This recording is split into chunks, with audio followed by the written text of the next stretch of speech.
Kita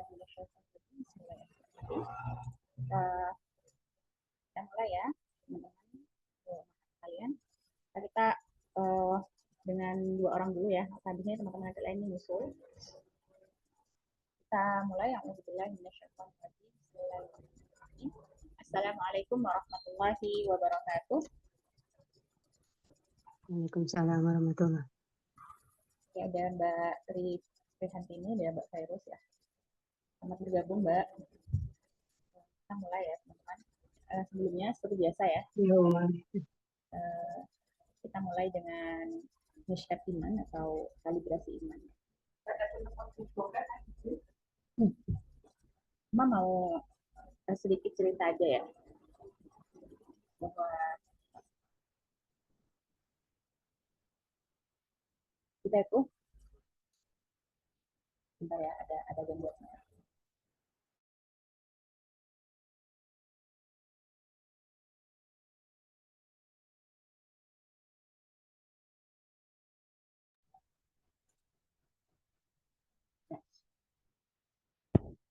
Mama mau cerita tentang rasa ya, tentang sebuah rasa.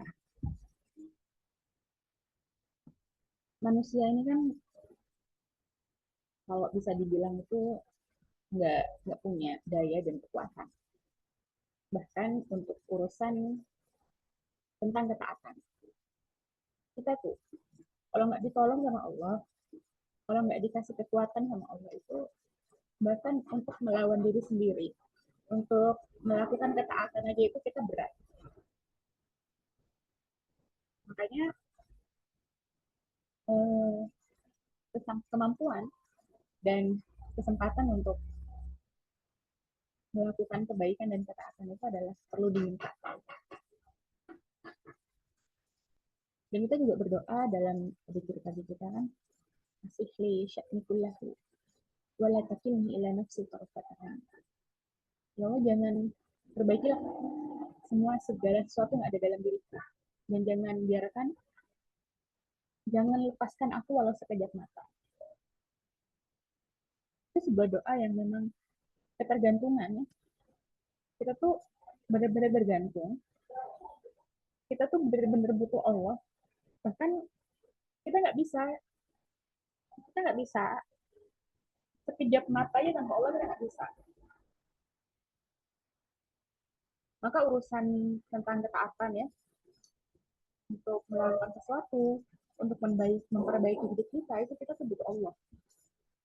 Tahu banget sekalian, jangan tinggalkan Allah, maka Allah tidak akan meninggalkan kita. Jadi kalau misalkan kita ingin hidup kita diperbaiki, kita ingin segala aktivitas kita itu selalu bersama Allah, maka jangan tinggalkan Allah. Salah satunya adalah selalu niatkan apapun yang kita lakukan itu karena Allah.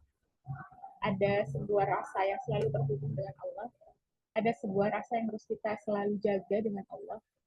Salah satu yang bisa, dan untuk selalu menjaga rasa itu, ada sebuah ibadah yang kita lakukan setiap hari 5 kali, itu adalah sebuah silah. Karena selalu menjaga konektivitas, selalu menjaga hubungan kita dengan Allah. Sholat ini nggak main-main. Antara sholat dan Quran itu menjadi dua sisi yang tidak bisa dipisahkan. Ketika kita ingin memperbaiki sholat kita perbaiki Quran kita. Dan ketika kita ingin memperbaiki Quran kita perbaiki sholat kita. Karena sholat dan Quran itu adalah salah satu, semuanya tergolong bentuk zikir ya, dan ingat Allah. Seperti itu kalibrasi imannya. Jadi teman sekalian, kita nggak bisa sekejap pun, kita nggak bisa lepas sekejap mata pun dari pengawasan dan dari perlakuan baik Allah, dari penjagaan Allah. Jadi kita nggak bisa lepas sedikit. Bagaimana sekejap mata kita lepas dari pengurusan Allah gitu ya? Padahal ada jantung yang harus berdetak setiap saat dan tidak boleh berhenti. Maka semoga Allah mengaruniakan kita setiap jantung kita berdenyut, kita benar-benar merasakan hadir hari itu, kita benar-benar merasakan hadir saat ini, kita benar-benar merasakan syukur itu bahkan dalam setiap denyutan nadi kita. Sebagaimana Allah berfirman bahwa sungguhnya Allah itu lebih dekat dari urat lehernya, maka seharusnya pengawasan, penjagaan, dan kebersamaan Allah bersama kita itu harusnya benar-benar kita rasakan. Bagaimana kita bisa merasakan denyut nadi kita. Semoga Allah karuniakan rezeki itu ya. Karena itu adalah sebuah rezeki besar dari Allah. Karena apa? Bersamanya selalu merasakan kebersamaan Khalik. Hamba yang selalu merasakan kebersamaan Khalik dengannya, itu adalah hamba yang sampai di derajat ihsan. Dia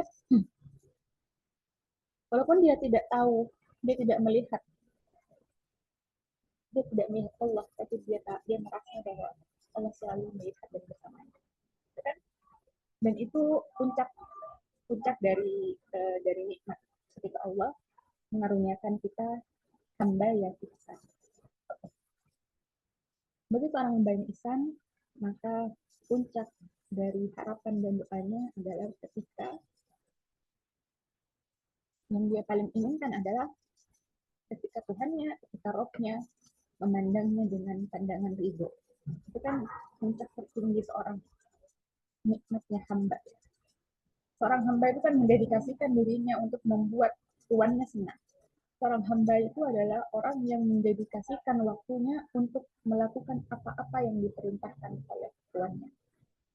Maka tidak ada hal lain yang diharapkan seorang hamba dari tuannya adalah ketika tuannya memandang dia dengan pandangan yang itu. Nah, semoga kita semua di sini umat yang tergabung dalam living with Quran ini termasuk hamba-hamba yang ihsan. Dan nanti Allah memandang kita dengan pandangan cinta dan pandangan itu.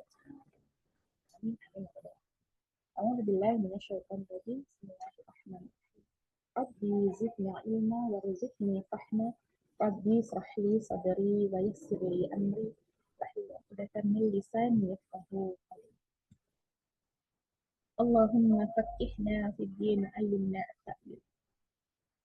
Ya Allah, jika kajian, jika majelis ilmu yang kita selenggarakan ini membuat Engkau ridho, maka teguhkan dan istiqomahkan kami di dalamnya. Ya Allah, jika kegiatan kami, jika aktivitas kami adalah sebuah aktivitas kebaikan, dan Engkau berjanji untuk membalas kebaikan dengan kebaikan, bolehlah kami minta agar balasan kebaikan itu berupa anak keturunan yang saleh.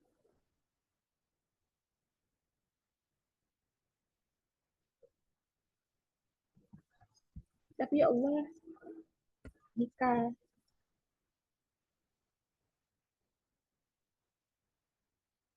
kita belum sampai ke situ, cukup Engkau gugurkan dosa-dosa kami, terima taubat kami, sehingga kami pun tergolong menjadi hamba-Mu yang Engkau cintai. Karena bukankah Engkau juga mencintai orang-orang yang bertaubat dan mensucikan diri? Rabbana taqabbal minna, ya Allah, terimalah amal kami. Ya Allah, tutupilah kekurangannya. Ya Allah, semoga kami menjadi hamba-Mu yang Engkau cintai. Kita mulai, Mas ya. Kita sudah masuk di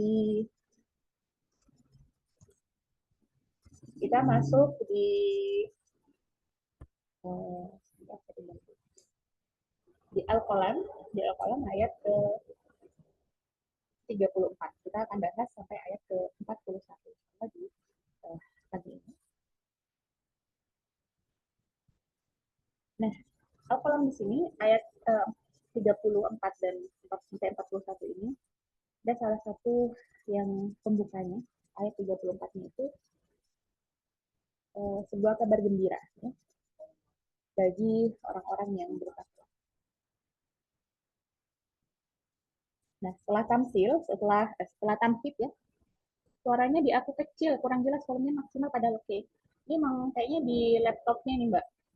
Laptopnya di aku tuh, sorry aku Mbak ya. Laptopku tuh ini, apa namanya, nggak terlalu bagus emang speakernya. Oke, kurang keras ya.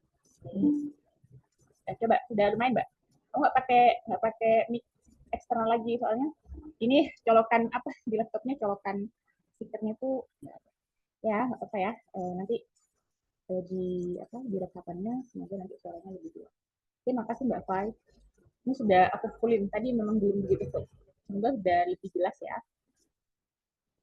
Oke, setelah tamhid pembukaan ya kalibrasi iman baru yang baru bergabung, maka T yang kedua adalah adalah tilawah ya, adalah tilawah. Jadi kita akan membaca bersama-sama apa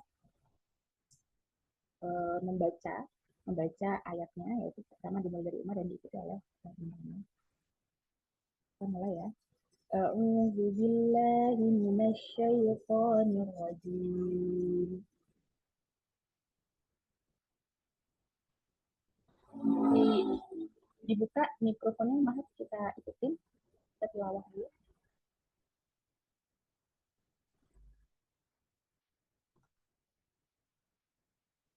A'udzu billahi minasyaitonir rajim.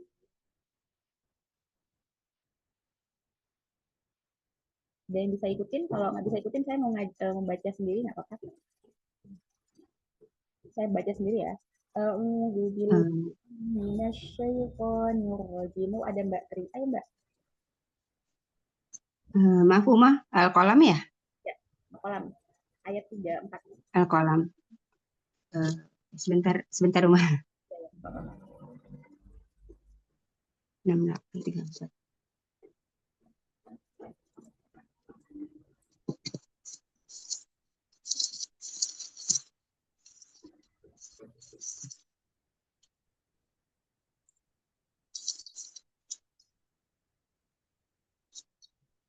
Iya, Umah. A'udzu billahi minasyaitonir rajim. A'udzu billahi minasyaitonir rajim. Bismillahirrahmanirrahim. Bismillahirrahmanirrahim.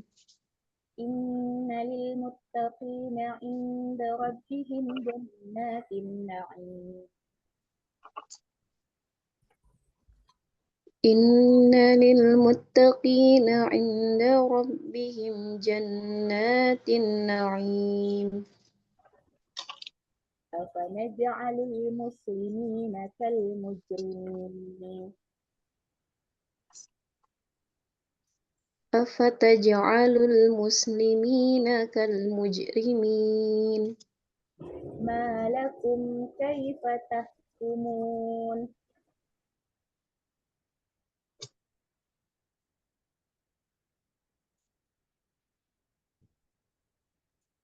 Afanaj'al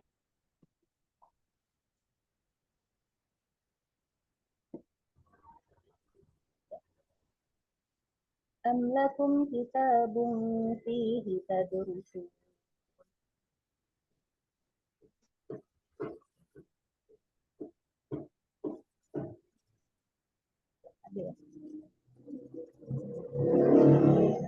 Hamlakum kitabun fihi tadrusun. Inna lakum fihi lama takhayyarun. Inna lakum fihi lama takhayyarun. Am lakum aymanun alayna balighatun ila yaumil qiyamati inna lakum lama tahkumun. Am lakum aymanun alayna balighatun ila balighatun yaumil ila yaumil qiyamati inna qiyamati lakum inna lama lakum lama tahkumun. tahkumun. Salhum ayyuhum bidzalika za'im. Salhum Salhum ayyuhum bidzalika za'im. bidzalika za'im. أم لكم شركاء فليأتوا بشركائهم إن كانوا صادقين. أم أم لهم لهم شركاء شركاء فليأتوا فليأتوا بشركائهم إن بشركائهم إن كانوا كانوا صادقين. صادقين. يوم يكشف عن ساق ويدعون إلى السجود فلا يستطيعون. يوم يوم يكشف يكشف عن عن ساق ساق ويدعون ويدعون إلى إلى السجود السجود فلا يستطيعون. يستطيعون. صدق الله العظيم. صدق صدق الله الله. العظيم. Ya, ini Al-Qalam ayat 34 sampai ayat 42. Kita bahas tafsirnya, tafsir ringkasnya. Sebentar ya, saya mau masuk di web itu aja.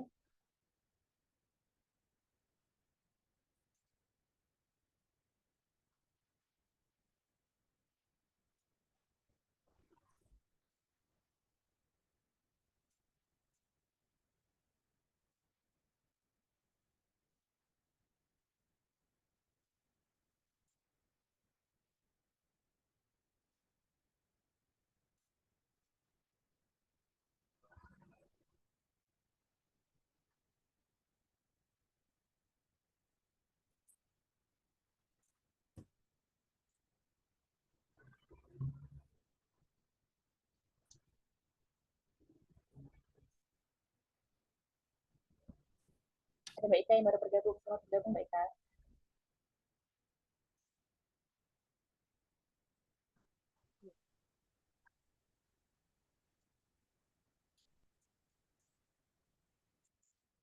Kelihatan nggak share screen saya?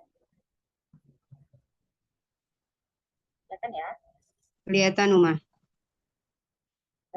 Maaf tadi salah, kita harusnya sampai 41 ya.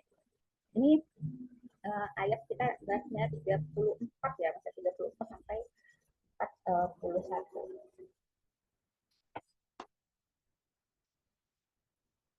Terima kasih.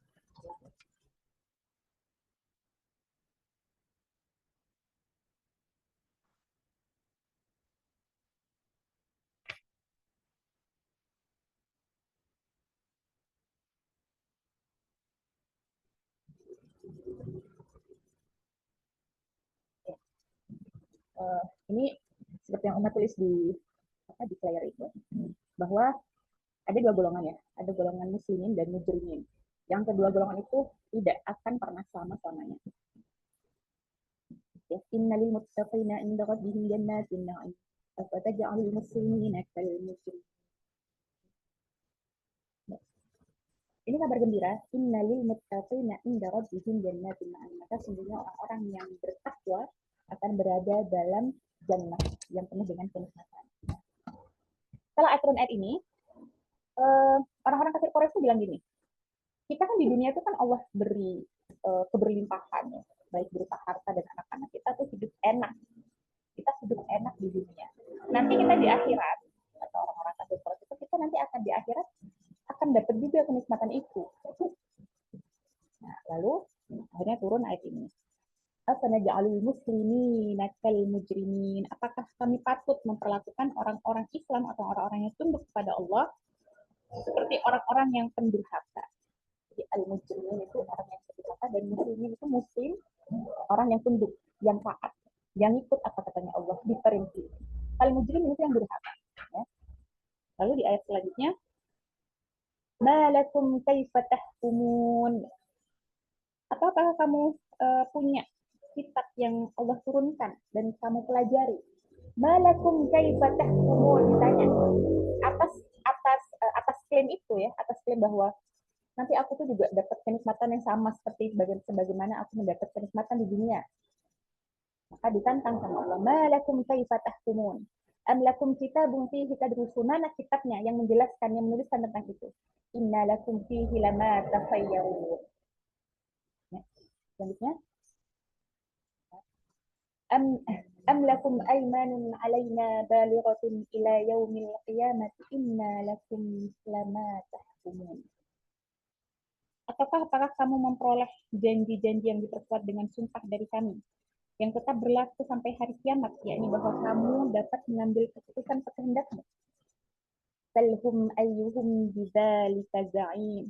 Tanyakanlah kepada mereka, kaum musyrik, apakah di antara mereka yang adakah di antara mereka yang bertanggung jawab atas klaim itu, atas keputusan yang diambil itu, syuraka ihim in kanu shadiqin. Atau apakah kamu mempunyai sekutu-sekutu? Kalau begitu, hendaklah mereka mendatangkan sekutu-sekutunya jika mereka orang-orang yang benar. Ya, ini terjemahan lengkapnya. Tidak sama ya. Ditantang sama Allah. Benar nggak? Nah, sebelumnya, dalam surah ayat Al ini kan sudah diceritakan tentang kisah kebun. Ya. Allah menyebutkan perihal orang-orang yang memiliki kebun-kebun di dunia. Pelajarannya pekan lalu itu kita ambil pelajaran bahwa harus diberikan hak orang-orang miskin. Dan yang kedua adalah kemarin kita mengambil hikmah bahwa kemaksiatan dan dosa itu adalah penghalang dari rezeki yang sebenarnya itu memang sudah dituliskan untuk kita. Jadi dihalangi rezekinya akibat kedurhakaan dan perbuatan dosa. Nah, lalu juga ada azab yang dijanjikan oleh Allah kepada orang-orang yang bertakwa kepada Allah, yang bertakwa, dan balasan bagi mereka di akhirat. Kabar gembira bagi orang-orang yang bertakwa. Nah, dimanakah letak orang-orang bertakwa nanti? Ya?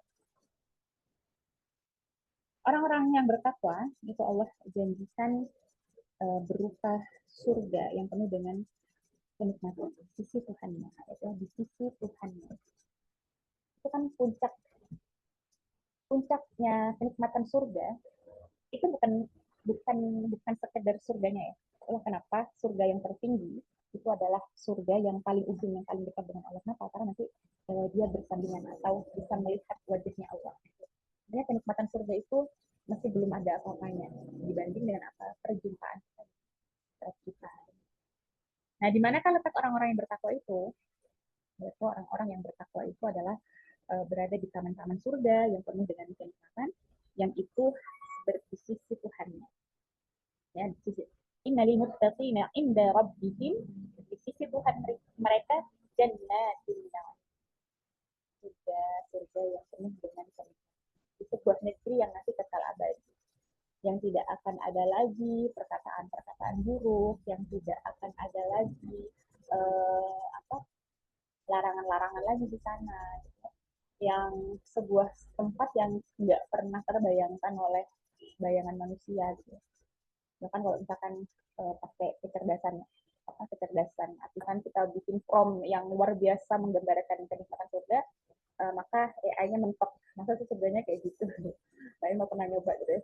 Berapa sih sebenarnya kalau misalkan manusia nggak bisa ngebayangin, bisa nggak mesin kecerdasan itu membayangkan keindahan surga. Terus ketika prompt-nya ya tentang surga gitu, ternyata yang keluar, oh tidak seindah, masih jauh dengan bayangin kita aja lebih indah dari itu, dari apa yang bisa dibuat oleh AI ya.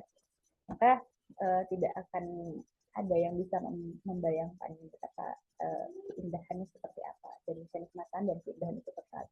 Jadi kalau Uma sering berdialog sama hari ini atau dengan kabar gembira bahwa orang-orang yang taat gitu ya, dia akan bersama-sama nanti di surga. Satu hal yang paling Mariam suka itu adalah bersama-sama ya kan, dia sukanya together gitu. Jadi pengen aja sama Uma, sama Abah, sama kakak-kakaknya gitu. Maka karena Uma tahu bahwa dia suka kayak gitu, maka untuk memberikan kabar gembira atau memberikan dorongan ya untuk dia mau melakukan kebaikan-kebaikan itu adalah katanya pengen together forever. Nah ini ya, together forever ini yang sebenar-benar together forever itu adalah together forever di surga ya. Karena di dunia kita bisa berpisah, maut masih bisa memisahkan kita ya. Kita masih bisa terpisah jarak, kita masih bisa terpisah tempat. Tapi di surga itu ketika nanti Allah takdirkan, sudah Allah memberikan balasan berupa kebaikan-kebaikan kita di surga, maka kita nanti bisa di surga. Dan kita akan bersama dengan orang yang kita cintai. Makanya jangan salah pilih orang yang dicintai. Maka sering-seringlah bilang, kalau misalkan kita punya teman yang solihah, yang taat ya, yang yang baik gitu ya, yang solihah, yang solih gitu, sering-seringlah kita katakan kepadanya, sungguhnya aku mencintaimu karena Allah, semoga Allah juga mencintaiku karena aku mencintai. Atau semoga Allah mencintaiku sebagaimana engkau mencintaiku. Balas lagi. Terus karena pastikan ya, kita pastikan bahwa kita mencintai orang yang tepat, yaitu orang yang taat. Karena dengan mencintai orang yang tepat dan orang yang taat, Allah harapannya adalah kita akan bersama orang yang kita cintai. Maka juga sering-seringlah bilang membaca salawat kepada Rasulullah ya. Kenapa? Karena salawat itu lebih bukti. Kita kalau nyapa itu kan, kalau kita mencintai kan kita sering menyebut namanya ya. Maka sering-seringlah menyebut nama Rasulullah. Kita katakan Rasulullah, aku mencintai. Itu apakah nyampe kok ya. Sering-seringlah bilang itu, sehingga nanti kita berharap bahwa kita akan bersama orang. Oke, seperti apa nih gambaran surga itu? Kalau AI yang bikin kenikmatan surga itu gitu ya. Karena kan soalnya banyak sungai-sungai mengalir di bawahnya gitu. Itulah itu yang bisa dibuat oleh AI. Tapi mari kita bayangkan dengan akal, dengan apa ya, bukan bayangkan ya, dengan rasa. Semoga ini menggugah rasa ya, menggugah rasa kita untuk aku mau deh, aku maunya kayak ini, aku cari gitu. Maka ini menjadi motivasi untuk terus beramal, karena balasan dari Allah itu berlipat-lipat. Ada sebuah kenikmatan surga yang kekal yang tidak akan pernah musnah. Kenikmatan surga yang bersifat abadi dan tidak akan pernah hilang, yang tidak akan pernah ada habisnya, yang tidak putus-putus, yang mengalir terus sepanjang waktu, sepanjang masa. Cukuplah juga gambaran seberapa besar seberapa banyak sih kenikmatan di surga ya. Rasulullah sudah memberikan gambarannya. Kita apa sih seberapa ukurannya seberapa gitu. Jadi kalau kamu berdiri di depan sebuah lautan gitu, di lautan, maka celupkan dari orang jarinya itulah kehidupan dunia. Dan laut sisanya itu adalah kehidupan akhirat. Itu menggambarkan tentang waktu dan juga menggambarkan tentang nikmat yang Allah kasih. Dunia itu kecil banget, makanya Rasulullah itu pernah bersabda juga, apa urusanku dengan dunia? Maka ketika Rasulullah juga di akhir-akhir hayatnya ya, ketika Rasulullah tahu bahwa ajalnya semakin dekat, Rasulullah pernah bersabda, seorang hamba ditanya oleh Rabbnya, apa yang dia inginkan, maka dia menginginkan apa yang ada di sisi Rabbnya. Maka sahabat-sahabat nangis, Abu Bakar nangis, kok menangis ya Abu Bakar? Sahabat-sahabat yang lain heran ya. Ini adalah sebuah tanda-tanda bahwa dekatnya berpisahnya kita dengan Rasulullah. Rasulullah nggak ada urusan, Rasulullah nggak ada urusan dengan urusan dunia gitu. Yang dia pilih jelas Rasulullah memilih apa yang ada di sisi apa yang ada di sisi Allah. Maka ketika Rasulullah menghadapi kematian gitu, ada Fatimah di situ. Maka Fatimah dibisik oleh Rasulullah. Setelah ini ayahmu tidak akan merasakan sakit lagi, tidak akan merasakan kesengsaraan lagi. Maka Fatimah menangis terseduh-seduh. Karena isi dari hidup Rasulullah itu adalah perjuangan. Isi dari hidup Rasulullah itu adalah perjuangan, peperangan dan sakiti, berdarah-darah, penuh luka. Dan memang ya begitulah dunia, sebetulnya tempatnya perjuangan. Maka kalau kita ingin mendapatkan kebahagiaan, kita ingin mendapatkan kemenangan yang abadi, tujuannya bukan dunia. Karena Rasulullah tahu bahwa dia akan kembali pada sisi Tuhannya yang maha tinggi. Rasulullah melewati itu dengan seperti yang bahagia. Jadi Rasulullah itu orang yang paling bahagia. Walaupun Nabi dan Rasul itu yang paling tinggi cobaan dan ujian itu adalah karena mereka, karena Nabi dan Rasul itu tentunya memiliki tingkat keimanan yang luar biasa pada Allah. Dia yakin bahwa aku cuma hamba, ada yang akan menolongku kok gitu. Apa hubungannya aku dengan dirinya kata Rasul gitu. Maka untuk kenikmatan seperti inilah manusia itu berlomba-lomba menjadi orang yang muttaqin.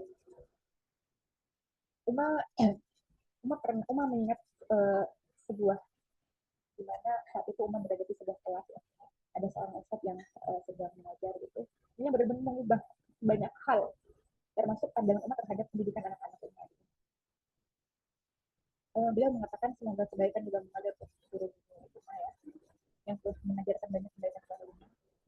Semoga Allah mengaruniakan keberkahan dari itu. Nah, jadi saat itu di mata kuliah, seperti mata kuliah apa ya, konsep pendidikan dalam Islam, beliau mengatakan gini, tujuan pendidikan kapitalis ini kan nggak jelas mau dibawa kemana anak-anak kita, dan itu rumit. Tujuan pendidikannya rumit, bla bla bla segala macam. Padahal tujuan pendidikan Islam, goalnya itu amat sederhana tapi powerful. Kira-kira begitu beliau menyampaikan. Apa itu? Bahwa tujuan pendidikan Islam itu, tujuan kita mendidik anak-anak kita itu adalah supaya anak-anak kita menjadi Abdullah yang muttaqi. Itu benar-benar langsung ketika itu benar-benar kita sadari, itu benar-benar masuk dalam situ juga sederhana banget. Gimana anak-anak ini itu menjadi hamba yang kenal Allah, bisa beribadah dengan baik kepada Allah, dan dia menjadi orang yang muttaqi. Karena ketika kita sebenarnya sejatinya ketika kita mencintai anak-anak kita, maka tujuan kita mendidik anak itu nggak cukup sampai di dunia. Pandangannya itu bukan cuma sukses di dunia, itu tapi apa? Sampai nanti di negeri yang kekal abadi, itu yang muttaqi. Karena dia tahu bahwa di dunia ini sementara, di dunia itu cuma sebentar. Maka cita-cita tertinggi itu adalah tadi tujuan menunjukkan banyak kebaikan-kebaikan itu tadi. Jadi pengen jadi Abdullah yang muttaqi, hamba Allah yang bertakwa. Maka clear sebenarnya. Nanti diturunkan kurikulum pendidikan di mana bagaimana ya, bagaimana nanti kita mengarah kepada dia benar-benar kenal Tuhan, dia benar-benar bisa menjadi seorang hamba. Maka semua utama pendidikan anak-anaknya dan pendidikan rumahnya pun berubah menjadi apa, bagaimana anak-anak ini kenal Allah.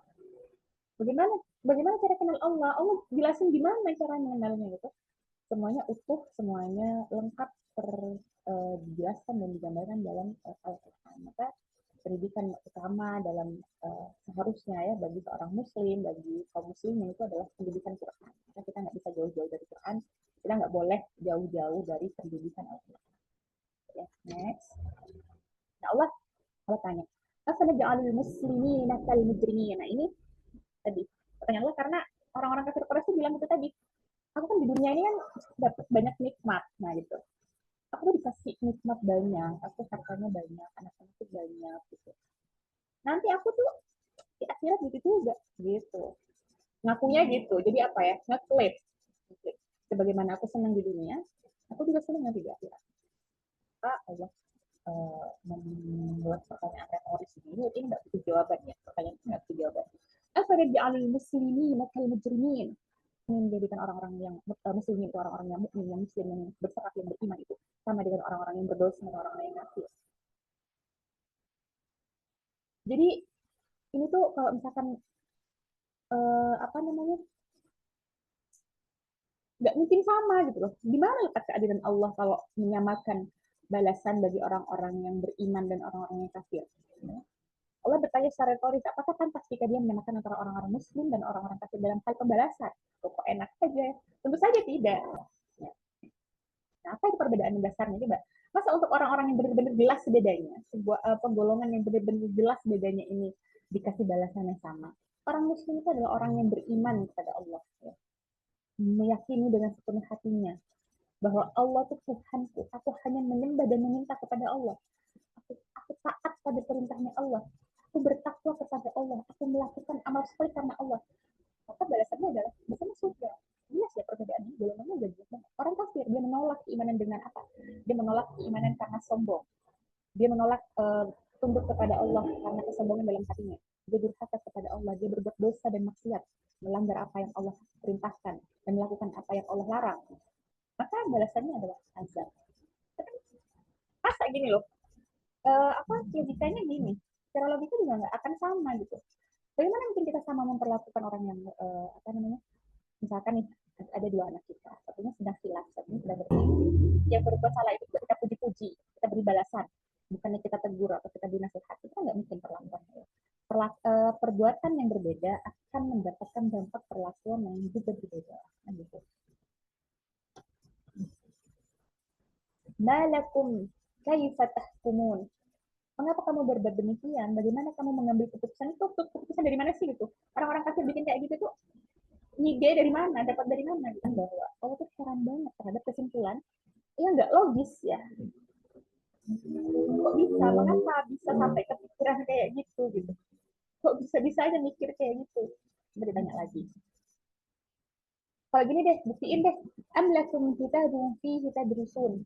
Ada nggak kitab yang diturunkan terus kamu pelajari? Mana nih kitab di mana sih yang ada ajaran kayak gitu yang menyamakan antara orang yang ingkar dan orang yang taat? Itu di mana sih? Orang kafir, mujrimin itu, orang kafir itu dia tuh ngeklaim tanpa dasar pertama. Ya, makanya jangan kayak Islam, orang-orang Islam itu nggak boleh asal omong, ya. Nggak boleh asal ya asal ngomong aja gitu. Tanpa ada sebuah kaidah dasar ya. Jadi kita tuh nggak boleh klaim tanpa dasar, tanpa ada dalil nakli yang jelas. Kitab yang dipelajari itu nggak ada. Terus juga nggak ada yang tidak memiliki dalil dan tidak memiliki bukti. Itu sebuah hanya klaim. Klaim apa ya? Klaim tanpa dasar aja. Inna lakum fihi lama tasayyarun. Sebenarnya kamu dapat memilih, kamu tuh berkata seperti itu, apakah dalam kitab yang kalian klaim itu kalian bebas memilih apa saja yang kalian inginkan?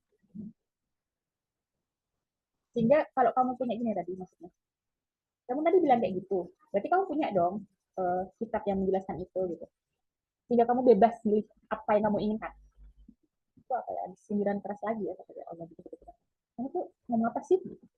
Apa? Maksud kamu tuh apa? Gitu. Sampai saking saking apa ya itu pertanyaan yang saking gemesnya dan ngerasanya tuh bahwa kok bisa sih ada orang model kayak gini gitu. Sudah tahu dia berbuat salah terus dia ngeklaim bahwa dia tuh akan mendapat balasan yang sama dengan orang-orang yang beriman. Itu kan benar-benar keterlaluan gitu ya. Keterlaluan banget. Am lakum aymanun alaina balighatun ila yaumil qiyamah. Apakah kamu memperoleh janji-janji yang diperkuat dengan sumpah dari kami yang berlaku sampai hari kiamat? Kamu dapat mana nih? Coba tunjukin. Pernah nggak kami berjanji kayak gitu? Pernah nggak kami bersumpah seperti itu? Seperti apa yang kamu lakukan? Siapa yang kamu katakan? Juga itu termasuk keputusan yang sewenang-wenang tanpa dasar. Dengan tanpa dasar, terus arogansi spiritual, jadi menganggap diri mereka itu memiliki hak istimewa untuk menentukan sendiri aturan agama. Jadi bikin aturan sendiri ya. Dan tanpa otoritas, tidak memiliki otoritas atau legitimasi dari Allah, itu klaim yang mereka sebutkan tadi. Bukan omong kosongnya orang spiritualis ya. Salhum ayyukum bidzalika za'im. Tanyakan kepada mereka siapakah di antara mereka yang bertanggung jawab terhadap keputusan yang diambil itu. Mana yang bilang kayak gitu ya. Allah merintahkan Rasulullah untuk menantang mereka. Siapa yang akan menjamin dan berkata ini adalah pertanyaan tentang siapa yang berani menanggung konsekuensi dari klaim mereka. Orang kafir itu kan punya ini ya, punya perkumpulan gitu ya. Ayo, siapa yang mau bertanggung jawab di antara kumpulan orang itu tuh? Ayo, siapa yang mau bertanggung jawab atas klaim itu? Am lahum syuraka'u falyatu bi syurakaihim in kanu shadiqin. Atau apakah mereka punya sekutu-sekutu? Nah, ini sekutu-sekutunya apa? Sekutu-sekutu itu ya termasuk berhala-berhala. Maka hendaklah mereka mendatangkan sekutu-sekutunya jika mereka adalah orang-orang yang benar. Oh, kalau bukan di antara orang, mana sekutumu yang datangkan sekutu itu yang akan menjamin kamu kalau kamu tuh emang orang-orang yang benar. Allah mendatang mereka untuk membuktikan klaim dengan mendatangkan berhala-berhala yang mereka sembah dan berhala-berhala yang mereka minta tolong sebagai tandingan-tandingan tandingan-tandingan Allah. Mana bisa Allah tambah lebih menohok lagi ya gitu. Bagaimana mungkin yang bisa bicara manusia yang bisa bicara aja nggak mau mengambil aku nih yang salah emang mereka tahu sebenarnya bahwa mereka tuh nggak bisa ngapa-ngapain. Ya, makanya sekutu-sekutu itu adalah berhala ya, tandingan Allah dan sekutu-sekutu palsu yang tidak mampu memberikan jaminan apapun. Ya. Maka argumentasi yang digunakan dalam ayat ini itu adalah argumentasi tentang pertanyaan kebenaran.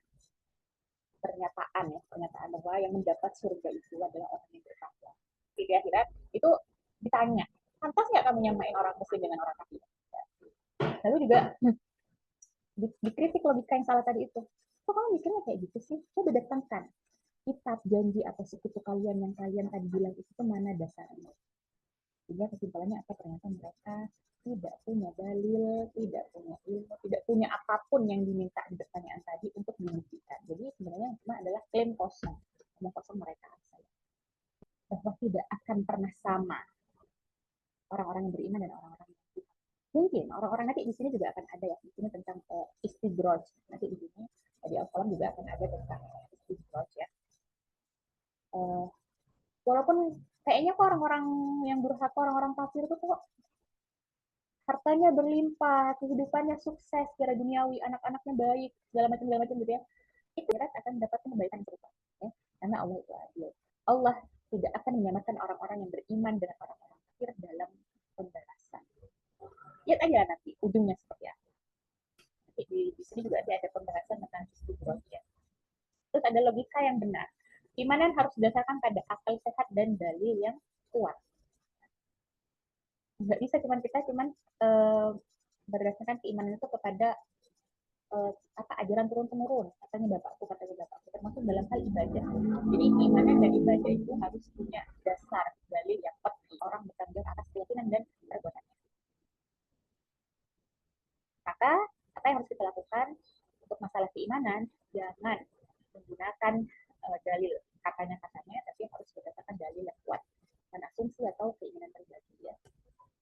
Bahwa terus dengan ini kita juga harus tahu, kita harus tanamkan ke hati kita, pada jiwa kita, bahwa setiap amal perbuatan itu ada konsekuensinya. Perbuatan baik dan buruk itu akan mendapat balasan yang berbeda. Dan kita juga diajari untuk bertanggung jawab terhadap keputusan dan tindakan yang kita lakukan di hari ya.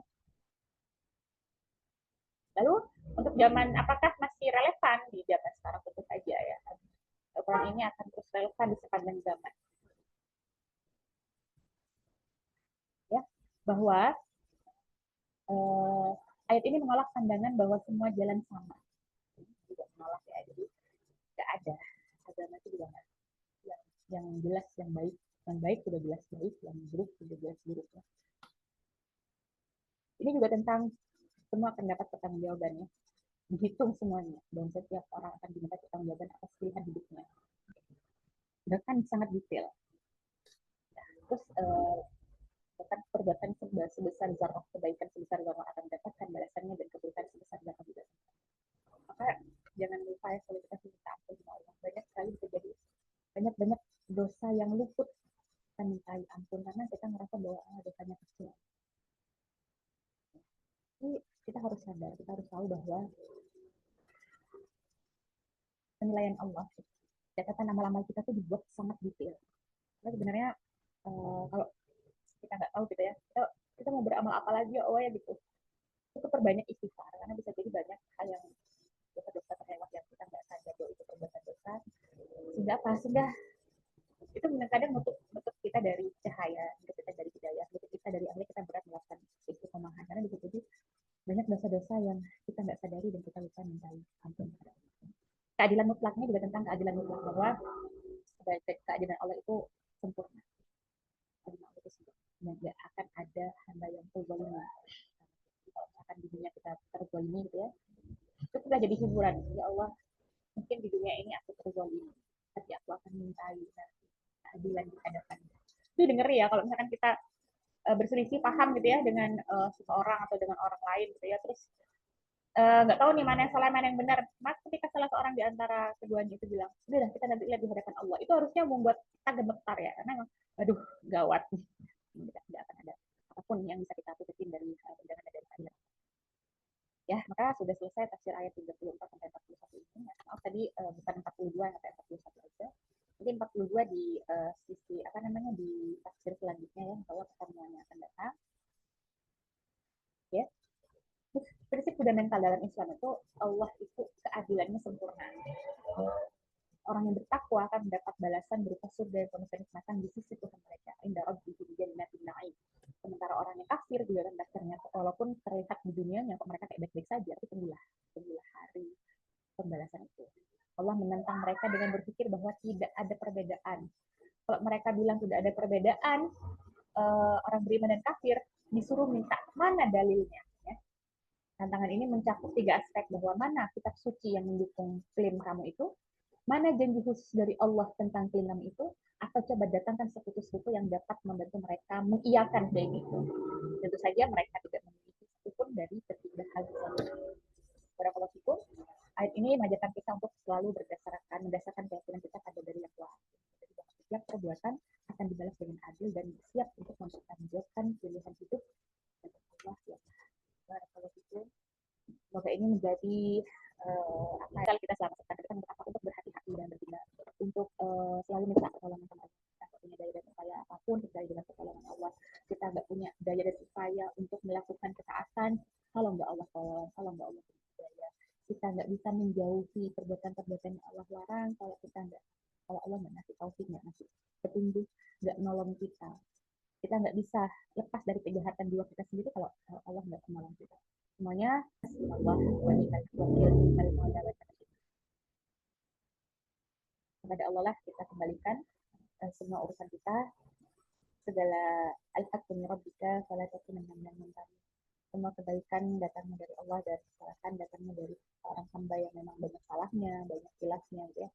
Semoga Allah ampuni, semoga sisa hari kita di hari Jumat yang penuh berkah ini juga penuh dengan keberkahan, berlapis-lapis keberkahan hari Jumat, lapis keberkahan menuntut ilmu, lapis keberkahan Al-Quran, lapis keberkahan mengajarkan Al-Quran, lapis keberkahan belajar Al-Quran, lapis keberkahan selanjutnya adalah mengamalkan isi Quran, mengamalkan apa yang sudah kita pelajari. Semoga hidup kita diliputi oleh lapis-lapis keberkahan yang banyak, sehingga kita selalu hidup kita selalu Allah tuntun, selalu Allah jaga, selalu Allah bimbing untuk terus berada di jalan Allah dan keimanan. Barakallahu fikum. Kita tutup dengan istighfar dan doa kafaratul majlis.